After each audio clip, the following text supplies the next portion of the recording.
Swayam Prabha. Digital India. Educated India.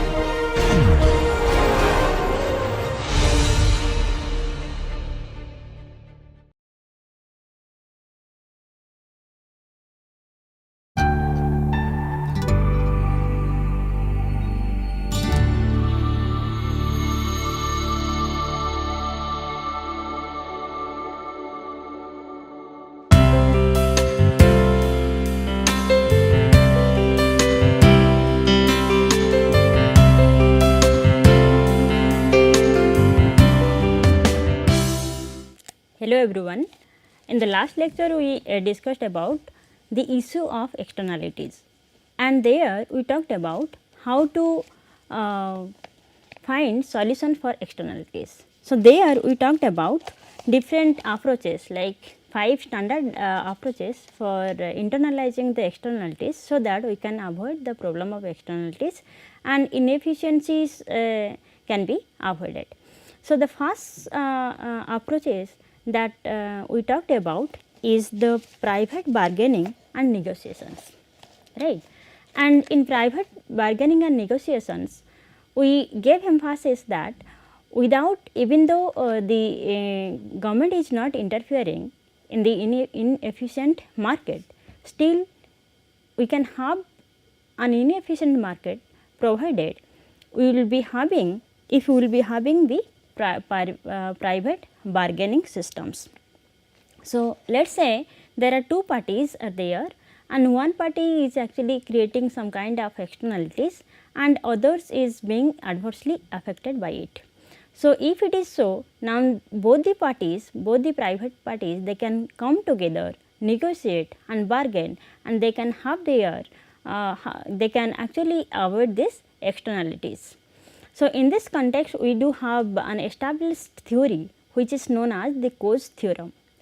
And the second thing that we discussed, that another approach for internalizing the externalities is legal status and procedures, or legal rules and procedures. So, there we talked about if the initial assignments or initial property rights are well defined, then this problem of externalities can be avoided. So, in this regard we need to discuss about what is the property rights and what is well defined property rights, and so that in the presence of well defined property rights the problem of externalities can be solved.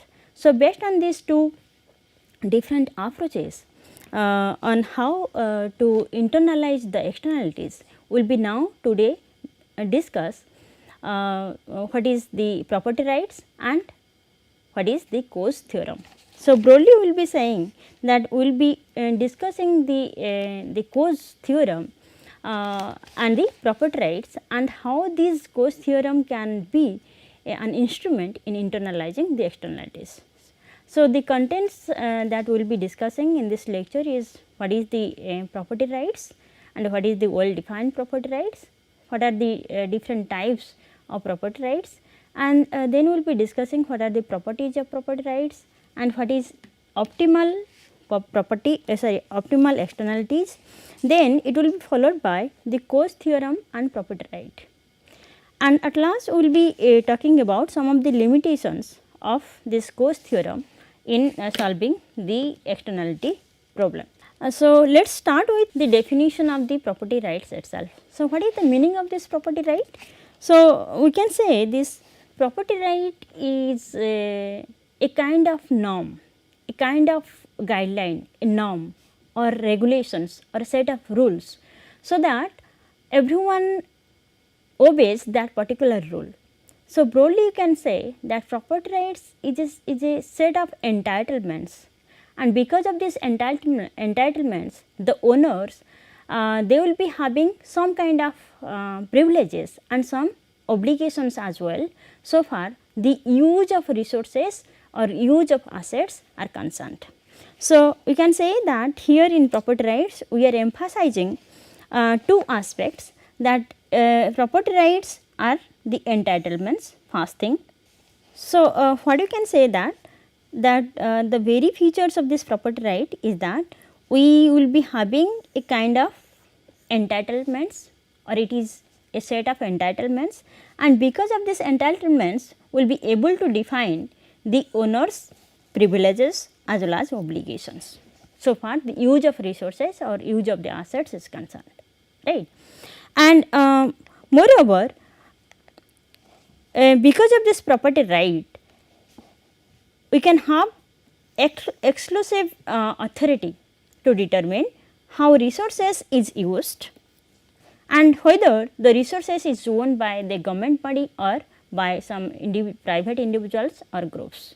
So, that is how you can say that when a person or a group or a society even is having a property right, so they do have this exclusive authority to that property right or to that particular resources or assets, and because of which they can determine how this particular resource or particular assets is going to be used. And moreover, this is one of this property right or exclusive authority is one of the fundamental attributes of economic good. So, we can say that in defining the economic goods also we are using this very features, that is the property right. So, after understanding what is property right, we can discuss about what kind of property rights are discussed in literature. So, the first one that we are discussing is public property right. So, what is the public property right? So, obviously here the ownership right is held by the public itself. So, that means it is the government one. So, so broadly you can say that if the resource is or a particular asset is owned by the government itself or public in a broad view, then we can say the agent who determines its use has to operate under a set of rules that are again determined. So, the first kind of property right we are talking about public property right. So, here resources are owned by the government or the public itself. And the second kind of property right is the private property right. So, here the right to use this property or resources is given or is bestowed on the private individuals itself. So, individuals do have this ownership right, private individuals, right. So, when they are having this private individual rights or property rights, so they do have this exclusive right to the services of the resources. So, what is exclusive right? So, they do have it depends that how they will be going to use these resources. They can get all the benefits out of the use of their resources. So, when you are talking about this private property right, let us say whatever the benefits they are getting out of a particular building, right. So, and they do have this property right. So, in this case this particular building they do have right to rent and get the benefits, rented amount, or they can use for their own accommodations and live over there, and they can also sell or donate as a gift to somebody, right. So, this is how you can say if a particular property is having its ownership or property right is held by the private individual itself. So, this is the way the services the private person they can get the services out of the particular resource or particular assets. And the third category of property right is the common or collective property right. So, what is the common or collective property right? So, in the first case public property right, here the resources are owned by the government itself and the government determines the rules how to use and what kind of uses it can have. And similarly, in case of private property right, the right or ownership is held by the private body itself, private individuals or private groups. But in case of the common property or collective property rights, so here the property right is held by group of individuals or groups in common. So, maybe a particular town or particular village, and that is why this is also known as the common property, right. And here by getting this right, collective property right, so here the the particular asset or resource are jointly owned and the access, use and exclusion are controlled by joint decisions only, because the property right is held by a particular group of persons or particular individuals in common. So, that means they may belong to a particular group, particular sections of the society, like your village communities, right. So, how they are going to use this particular property, it depends upon the joint decisions. So, this is how broadly we are saying the different types of property rights, and based on these property rights the economic goods would be different. So, now after understanding the very definition of the property right, let us talk about what are the characteristics of the property right itself. So, the first characteristics that we need to cite is the property of exclusivity. So, what is exclusivity? What is the meaning of this exclusivity? So, it states that whatever the benefits and whatever the costs that can be generated from a particular asset or resource which is owned by someone, then these benefits and costs will be received by the owner itself. So, we can say that exclusivity states that all the benefits and costs, if the owner is having the property right over the resources or assets, they can be accrued to the owner and to the owner only, no one else. Only the owner can get all the benefits and all the costs of having this particular resource if he or she is having this property right. And the second property of this property right is transferability. So, what is the meaning of transferability? That means if you are having the property right, you do have the freedom to transfer the ownership right of this particular property in discussions. So, this transferability can be discussed as that the holder of the resource who enjoy the property right, they can also enjoy the privilege of transferring. They do have privilege that how they are going to deal with this property. They can, if they wish, they can transfer from one generation to another generation, or they can donate to some third party, they can sell to the third party as well. And this is through the voluntary exchange. So, another characteristics of this property right is enforceability. So, what is enforceability? That if someone is having the property right on a particular resource or a particular asset, then the others cannot encroach on that particular property. So, that means this having this property right gives a kind of security over the resources or assets.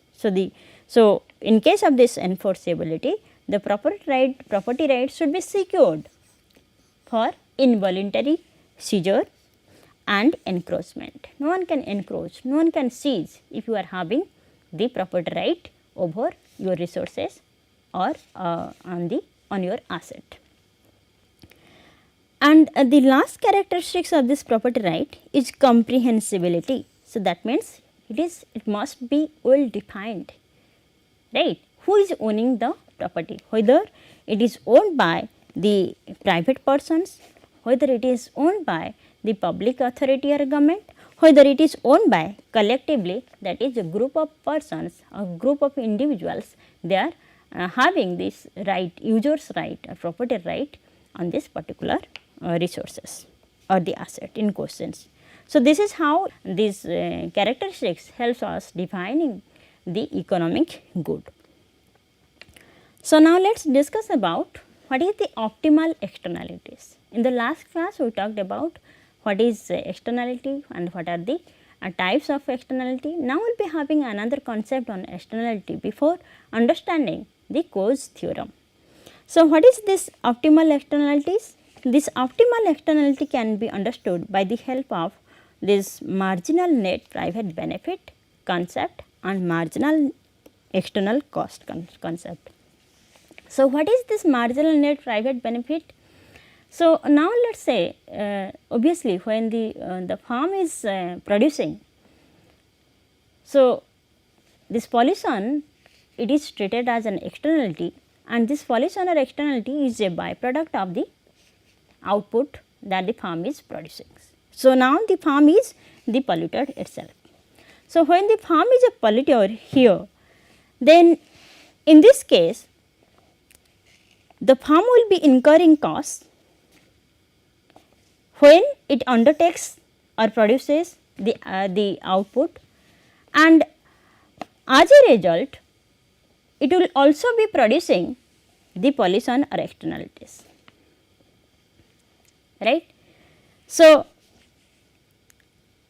what is the cost here that the farm is bearing? That is the cost that the farm is incurring towards the productions, right. So, after production, obviously the farm is selling its output and getting the revenue. Okay. So, now the farm is getting the cost in terms of cost of productions out of his production itself, and the second thing, the farm is receiving benefits in terms of revenue after selling the products, right. And we also know that when the farm is producing its products, it is also giving rise to a kind of externality which is known as the pollution, but this pollution cost the farm is not including in its cost of production. Okay. So, now for this farm, what is the net private benefit?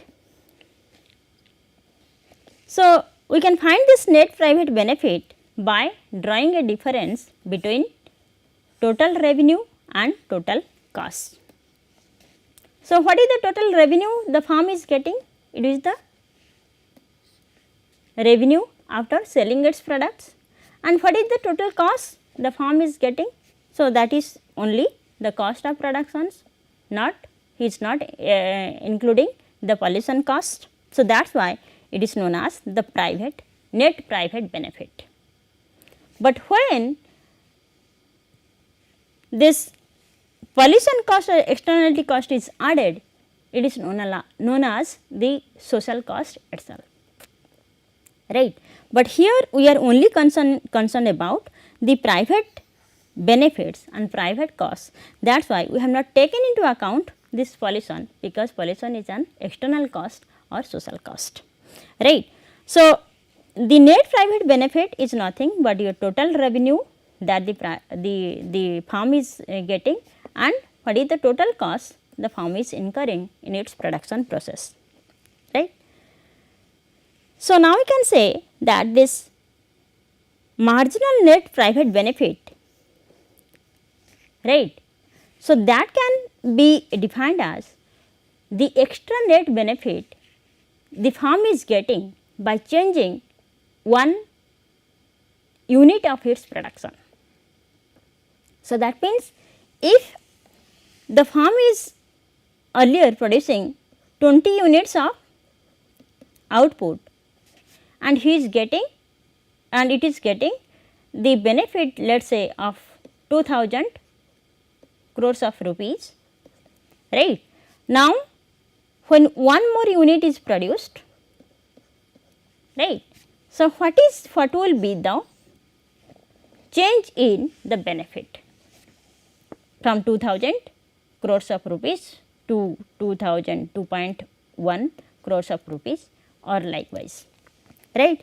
So, here marginal net private benefit is the extra benefit that the farm is getting from its production by changing only one unit of output, right.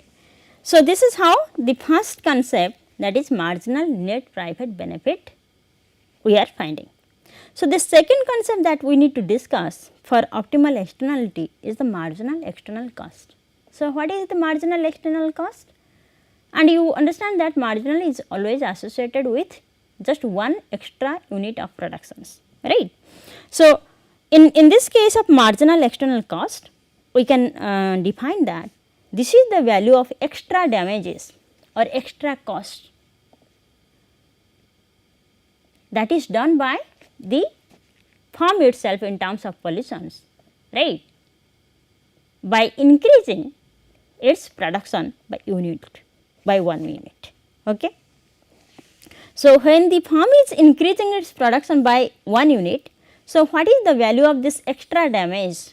That is because of the pollution itself. Okay.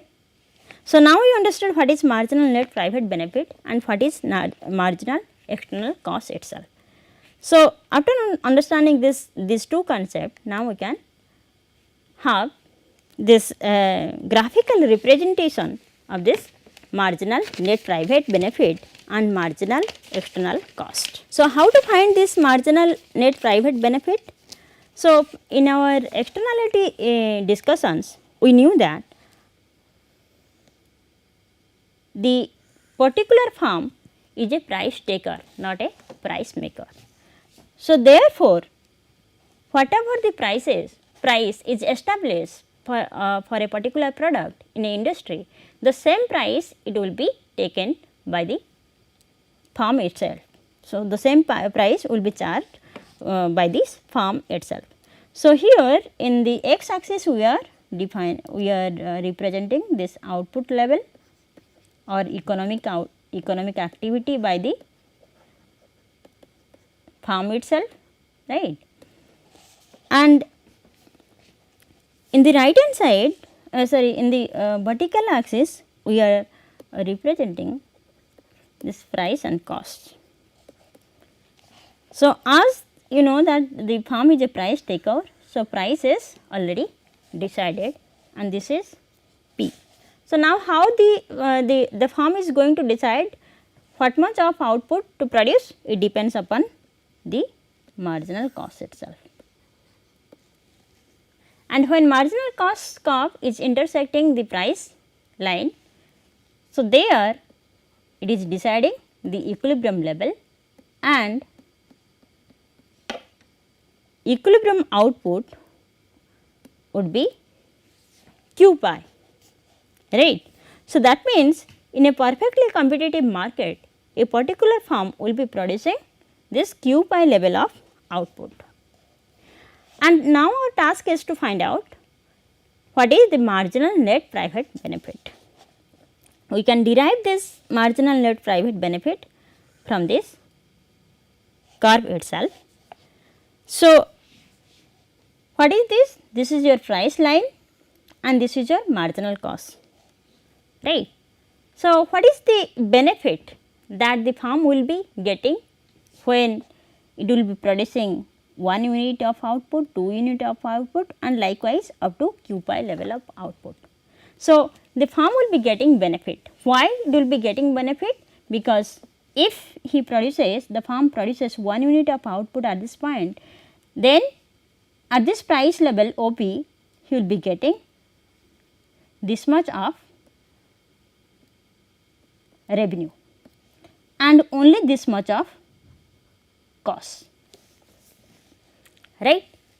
So, in a similar logic, when the firm is continuing with increasing its production level, then these lines would be the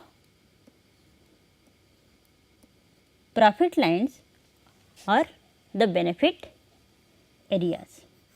So, these area are the benefit or the profit areas. So, the same from these we can actually find out what is the marginal profit curve for this particular firm. How to find? So, at this 0 output, when output is 0, profit is obviously 0. When it is producing the first unit, then this is the one. So, we can just define the level of output here, right. And we know that this profit is nothing but price minus marginal cost. So, at this point Q pi level of this point, the firm is getting the maximum profits. At this point it is 0 profit, right. So, we are taking this 0 and the maximum profit and we are drawing a line, right. Then this curve is right now known as the marginal profit curve, which is defined by price minus marginal cost, right. And this is also known as the marginal net private benefit, because benefit is synonymous to profit here we are assuming, right. So, how to define this marginal profit curve? Marginal profit curve is the extra profit that is made by the firm itself by expanding its output by 1 unit only. So, that is how we are defining the marginal profit curve. Okay. So, now based on this understanding, now we will be saying what is the total profit? So, total profit area, total profit is the area under this marginal profit curve. So, now what will be the total profit? So, this will be the total profit. Okay. It is area under this marginal profit curve. And this total profit, it will be maximized, right, when the marginal profit, because this is marginal profit and this is total profit, right, and summation of all marginals are the totals, right. That is why we are saying it is the total profit area. So, area under the marginal profit curve is your total profit. So, total profit is maximized when your marginal profit is 0. So, at this point your marginal profit becomes 0, and again this marginal profit curve is equivalent to your net marginal net private benefit. So, similarly now let us discuss about the marginal external cost. So, what is marginal external cost? The additional cost or extra damaged, right, that is caused to the environment by increasing the output by this farm by 1 unit. If the farm is increasing its output by 1 more unit, right, and because of which the environment is facing some damages, right, and this damage cost is known as the marginal external cost. So, now we can say that this marginal external cost is related to the unit of output produced. That means, marginal external cost is obviously a function of output that the firm is producing. So, that means, when your output level is increased, the external marginal external cost is also increasing, right. So, that is why this F is an increasing functions. And moreover, when the output or economic activity is very large, right, the marginal external cost will be large also. So, that means, the marginal external costs are rises in proportion to the level of activity or level of output, right.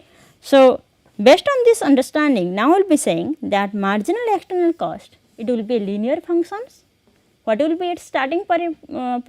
Obviously, it will be starting from the origin itself, because when there is no economic activity, the externality would be 0. So, based on this understanding, we can draw the marginal external cost. This is your output or economic activity, price or cost. So, your marginal external cost is, its origin is 0, right. This is marginal external cost. Okay. So, that is how we are defining this marginal external cost and marginal net private benefit. So, now let us understand what is optimal externality or optimal level of externality. And we have already discussed that we can decide this optimal level of externalities by taking into account marginal external cost concept and marginal net private benefit concept. So, how to find this optimal externality? So, now we can say we know what will be graphically we can represent this, right. So, this is your output already we know, and this is your price or cost and also the benefits. Okay. And you have already known how to find out the marginal net private benefit. This is your marginal net private benefit, and how to draw the marginal external cost. This is your marginal external cost, right. Okay. So, this is 0, this is marginal net private benefit, this is marginal external cost curve. Okay. So, now let us suppose say this area is denoted as A, this area is B, this area is this. When the marginal external cost is intersecting the marginal net private benefit, this intersection point, it is dividing this total triangle into two parts. This area is B and this area is, let us say, C. This level is known as the Q max or Q pi, okay, and this area is known as Q star. Okay. And based on this drawing, now we can say both these curves, marginal net private curve and marginal externality curve, they are the marginal curves, right.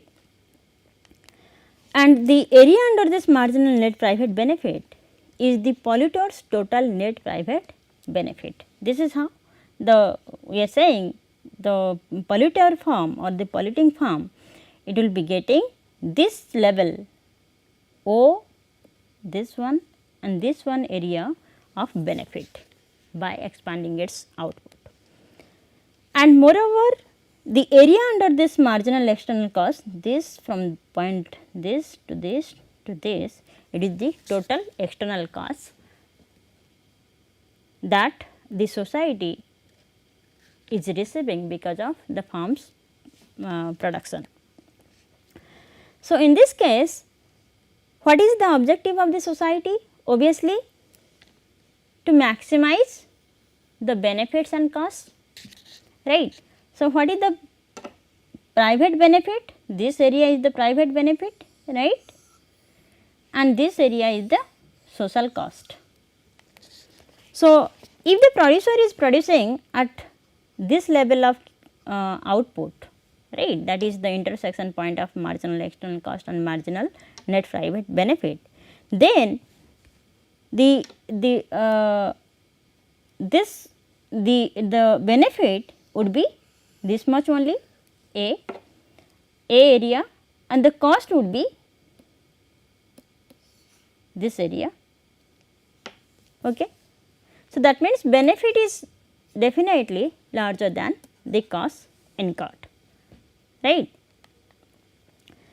And when benefits is larger than cost, it is the highest one, then obviously this corresponding to this Q star, that is the output, this is the optimal level of output that the firm must produce, right. So, how to define this optimal level of pollutions?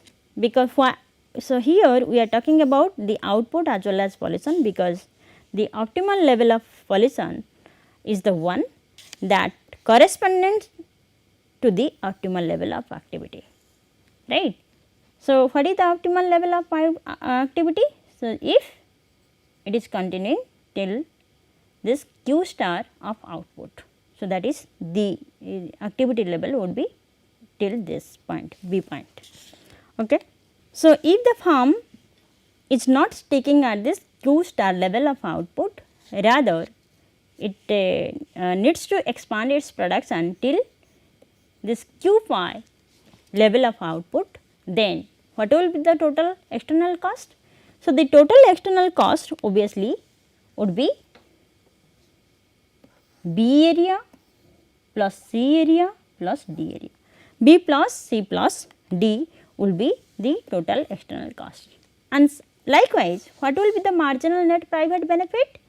So, marginal net private benefit would be this area, A area plus B area plus C area, area under this marginal net private benefit.